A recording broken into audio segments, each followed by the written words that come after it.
आप देख रहे हैं सदाए रमज़ान और आज हम डॉक्टर ज़ैनब गोंदल से बात करेंगे शहद के फ़वाइद के हवाले से। तो डॉक्टर ज़ैनब गोंदल, सबसे पहले तो शहद के फ़वाइद बता दें, फिर आगे बहुत लंबी चौड़ी डिस्कशन है, बहुत सारे सवालात आपका इंतज़ार कर रहे हैं। ज़रूर इंशाल्लाह सभी करना चाह रहे हैं कुछ ना कुछ। अच्छा, शहद की अगर हम बात करें तो शहद सबसे पहले एंटी बैक्टीरियल है, एंटी वायरल है और एंटी फंगल है। आपको कोई सी भी डिजीज़ होने के चांसेस अगर हो रहे हैं बॉडी में, अगर आपको फील हो रहा है कि अप एंड डाउन चल रही है, तो आप अगर शहद का इस्तेमाल करते हैं तो आप उसको क्योर कर सकते हैं। ये तो इंटरनली की बात है। अगर आपको एक्सटर्नली कोई कट लग गया है, कोई चोट है, कोई वूंड है, वो हील नहीं हो रही, या आपको शक है कि इसका निशान रह जाएगा जले हुए पे, इवन अगर आप शहद लगा दें तो आप उसको बहुत ईजीली हील कर सकते हैं। और कहा यह जाता है कि उसका निशान जिस चोट का होता है वो खत्म हो जाता है। इसमें इतनी ज्यादा प्रॉपर्टीज होती हैं हीलिंग की। ठीक है। उसके बाद जो है शहद को हम अपनी डेली लाइफ में मोस्टली लोग इस्तेमाल करते हैं सेहतमंद होने के लिए और वेट लॉस के लिए। वेट लॉस के लिए तो सबसे ज्यादा मशहूर रहता है शहद कि चीनी का ऑल्टरनेट रहता है कि जी शहद को हम अगर ऑल्टरनेट कर लें चीनी के साथ तो शहद एक बड़ा हेल्दी वेरिएंट हो जाता है। हेल्दी वाकई ही होता है जब तक हम इसको हीट ना करें। अच्छा। जैसे ही शहद को हम मोस्टली मैंने देखा है लोग हनी विंग्स जैसे बन रहे होते हैं, उसको खीर में डाल रहे होते हैं, तो जैसे ही शहद हीट अप होता है ना, उसकी जितनी प्रॉपर्टीज होती हैं वो सारी की सारी बर्न हो जाती है। अच्छा, चाहे कावे में डालें, ग्रीन टी, बिल्कुल, कॉफी, चाय, किसी में भी डालें वो बर्न हो जाती है। लेकिन उसका एक आप इस्तेमाल का तरीका ये कर सकते हैं, चाय, कॉफी या अपने शहद, ग्रीन टी उतारी, उसको थोड़ा सा नॉर्मल टेम्परेचर होने दिया, उसके बाद शहद डालें तो उसकी अफादियत बरकरार रहती है। अच्छा डॉक्टर ज़ैनब गोंदल, जब शहद का जिक्र होता है तो सबसे पहली चीज जो दिमाग में आती है वो ये कि शहद असली है या नकली है। इतने शहद के ब्रांड्स हैं, आज बता के जाए कहाँ से मिलेगा और निशानी क्या है, कैसे पता चलेगा? क्योंकि इतने एसेंस, इतने फ्लेवर्स के आप टेस्ट करके भी नहीं, आप सोच ही नहीं सकते। मार्केट में इतना नकली शहद जो है वो लोग बेच रहे हैं, तो क्या पहचान है? देखिए, नेचुरल शहद लेना हो तो फिर तो यही है कि मक्खी के उसके वोम के पास खड़े हो जाएं और छत्ते से स्पेशल तो वो भी आया हुआ है मार्केट में कि वो छत्ता साथ देते हैं डब्बे में डाल के प्रूफ के तौर पे। अच्छा, सुना है वो भी 2 नंबर है। वो भी 2 नंबर है, बिल्कुल, जो छत्ते के साथ आता है। हाँ, वो चीज तो चले क्रिएटिव है, हो सकती है, बना सकते हैं, लेकिन ये है कि अगर आप उसको नेचुरल जाके निकलवाएं तो हाँ, एक सूरत ये निकलती है कि वो आपको हेल्दी मिल सकता है, अपनी आंखों के सामने उतरवा के लाएं। हाँ, अदरवाइज वो चीज़ ऑफ कोर्स। लेकिन हम ये कह सकते हैं कि देखिए, अगर हम शहद को इस्तेमाल कर रहे हैं और उसमें कोई ऐसे आर्टिफिशियल स्वीटनर्स या आर्टिफिशियल चीज़ें नहीं डाली गई तो वो कदरे इस्तेमाल और उसके फ़ायदे हम जो है वो हासिल कर सकते हैं। चीनी से बेहतर होगा, चीनी से बहुत बेहतर होगा।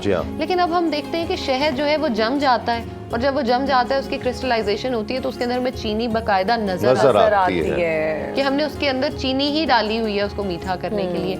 तो मेरा ख्याल है इस चीज के बारे में थोड़ा सोचना चाहिए। एक अलामत तो ये भी है ना कि वो जमे ना, बिल्कुल जमे ना, तो वो ज्यादा उसकी। फिर वो छोटी मक्खियों का शहद कहा जाता है कि बहुत अच्छा होता है, उसके फवाइद भी ज्यादा होते हैं, या दोनों की क्या अफादियत सेम होती है? छोटी मक्खी का शहद जो है उसकी ज्यादा अफादियत बताई जाती है और वो ज्यादा फायदेमंद भी होता है। और अगर हम ये देखें कि एशिया एक ऐसा वाहिद खित्ता है जहाँ का शहद सबसे ज्यादा मशहूर है, और हम अगर कह रहे हैं अगर हमें एशिया में ही नेचुरल खाने को शहद नहीं मिल रहा तो फिर कहाँ मिलेगा?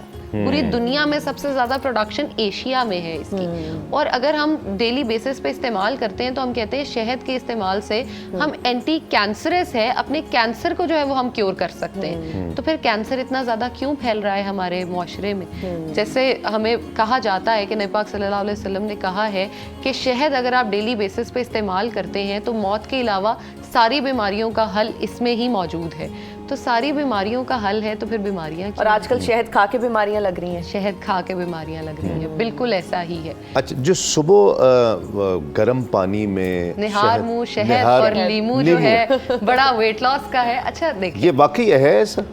शहद में 1 चम्मच में 63 कैलोरीज होती हैं। अच्छा, ठीक है। है। आपने सुबह उठते ही 63 कैलोरीज, जो कि किसी खाने के जुमरे में नहीं आ रहा, किसी चीज में नहीं आ रहा, पेट आपने भी वो नहीं भरने consume वाला कर उससे। लिया। खाना तो उसके बाद आपने अभी खाना है। ये एपेटाइजर एपेटाइजर भी नहीं है एपेटाइजर के बाद ये तो एपेटाइजर से तो भूख बिल्कुल ही नहीं बुझती ना, ये तो बिल्कुल। एपेटाइजर के जुमरे में भी आई वुड से नहीं आता। और दूसरा इसका जो नुकसान होता है वो ये होता है कि आपका सुबह जो पेट होता है उसमें एसिड जो होता है HCl, जिसको हम स्टमक का एसिड कहते हैं, वो बहुत ज्यादा बना हुआ होता है। जैसे ही आप उसमें नींबू डालते हैं वो फिर से बहुत ज्यादा एसिडिक हो जाता है और अच्छा। स्टमक के बहुत ज्यादा इश्यूज जो हैं वो इससे शुरू हो जाते डॉक्टर हैं। ज़ैनब, ये तो पूरी दुनिया करने पे लगी लगी और हुई है। बरसों से लगी हुई है क्या कि करें? नींबू पानी और वो नीम गर्म पानी में शहद, और वो बड़ा लोगों का वेट लॉस उससे होता है। इससे पहले अगर कुछ खा लिया जाए, जैसे कि आप थोड़े से नट्स ले लें, ठीक है। या थोड़े से बीजों का इस्तेमाल कर लें, जिनको हम चार मगज बोलते हैं, उनका इस्तेमाल कर लें, उसके बाद आप लीमू शहद वाला पानी पिएं,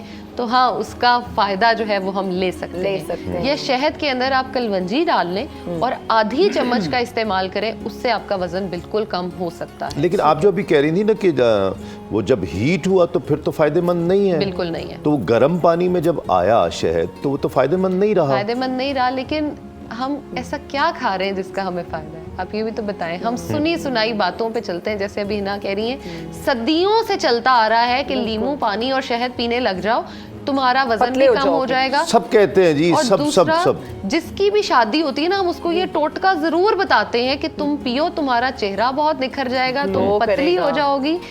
और लड़के लड़कियों दोनों के लिए ये आजमूदा नुस्खा बताया जाता है, ये बिल्कुल नहीं है। मुख्तलिफ दरख्तों की शहद होती है, जी। बेरी की है, फलां की है, फलों की, तो क्या इनकी कोई तासीर में फ़र्क होता है?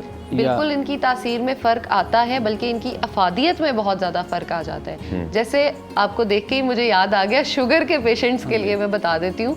शुगर के पेशेंट्स जो हैं वो शहद से बहुत ज़्यादा दूर भागते हैं कि हमने शहद का इस्तेमाल नहीं करना, इससे हमारी शुगर बढ़ जाएगी। लेकिन अगर आप डेली बेसिस पे आधी चम्मच शहद का इस्तेमाल करते हैं तो आपकी शुगर मैनेज हो जाती है, आपका ब्लड प्रेशर बहुत ज़्यादा जो है वो कंट्रोल में रहता है, आपकी शुगर जो है वो नॉर्मलाइज रहती है।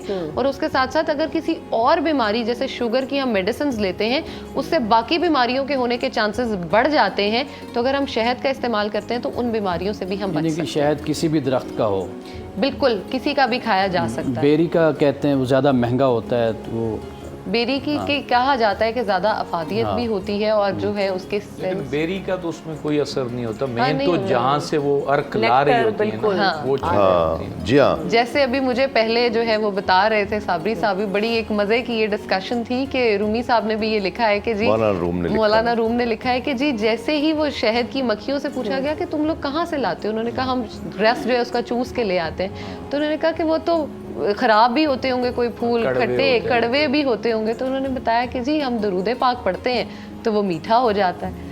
तो मुझे ये बात बड़ी ऐसे मज़े की लगी सुन के, तो मैंने कहा कि ज़रूर शेयर भी करनी चाहिए। और इस तरह से ये जो आपने कहा कि ज़ख्म पर भी ऊपर लगाते हैं तो ठीक हो जाता है, तो जिस तरह की शहद आ रही है वो मुझे लगता है उससे तो जख्मों पे उल्टा ज़ख्म खराब हो जाएगा। ज़ख्म खराब हो जाएगा। बिल्कुल, अगर नेचुरल मिले तो जरूर।